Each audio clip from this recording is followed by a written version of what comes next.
মেহেদী ভাই আমার খুব কাছের একটা বড় ভাই, তার আমার মারা গেছে, সেজন্য আমরা ব্ল্যাক আর্মব্যান্ড পরে খেলছি। ওই মোমেন্টে মিথুন ভাইয়ের সাথে কথা হচ্ছিল, আমি জাস্ট নর্মালি যেভাবে ব্যাটিং করছিলাম সেভাবে ব্যাটিং করার প্ল্যান ছিল, যদি হয় তো হবে, না হলে কিছু করার নেই, জাস্ট ম্যাচ যাতে জিতে আসতে পারি। আসলে ওইভাবে দেখতে গেলে অনেক সময় সিচুয়েশনে মানে অন্যরকম ব্যাটিং হয়, তো আমি চেয়েছি জাস্ট আমার নর্মাল ব্যাটিংটাই করার জন্য, সেই প্রসেসে থাকার জন্য। রিদম বিপিএল থেকেই আমার আমার কাছে মনে হয় আমার ভালো ছিল, বাট বিপিএলে বড় করতে পারছিলাম না, 20-30 করে আউট হয়ে যাচ্ছিলাম, তো সেখান থেকে চেষ্টা করেছি কীভাবে আরও বড় করা যায়, তো তারপরে ওই জিনিসটা কাজ করে ভালো করতে পেরেছি। আসলে স্টেটমেন্ট দেওয়ার কিছু নেই, আমি আসলে কোনো নিউ প্লেয়ার না, আমি অনেক দিন ধরেই খেলছি, আমি দেখেন ঢাকা লিগে আমি সবসময় এরকম 4-5-এই ব্যাটিং করি, তো আমার কাছে মনে হয় না স্টেটমেন্টের কিছু আছে, আমি জাস্ট আমার প্রসেসটা ফলো করার চেষ্টা করেছি।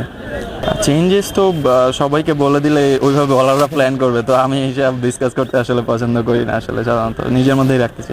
মিথুন ভাই 3 উইকেট পড়ার পর মিথুন ভাই যখন উইকেটে এসেই যেভাবে রান করেছে, তো তখন আমার জন্য অনেকটা ইজি হয়ে গেছে, তো ওই মোমেন্টটা মিথুন ভাই পুরোপুরি চেঞ্জ করছে, যেই ক্রেডিটটা পুরোপুরি তার। আমি কখনো সামনে কিছু নিয়ে চিন্তা করতে চাই না, আমি সবসময় প্রেজেন্টে থাকতে চাই। লাস্ট যে টুর্নামেন্টটা গেছে ওখানেও প্রেজেন্টে ছিলাম, এখানেও এই টুর্নামেন্টটা যাতে ভালোভাবে শেষ করতে পারি, তো যেটা হওয়ার সেটা অটোমেটিক্যালি হবে ইনশাল্লাহ।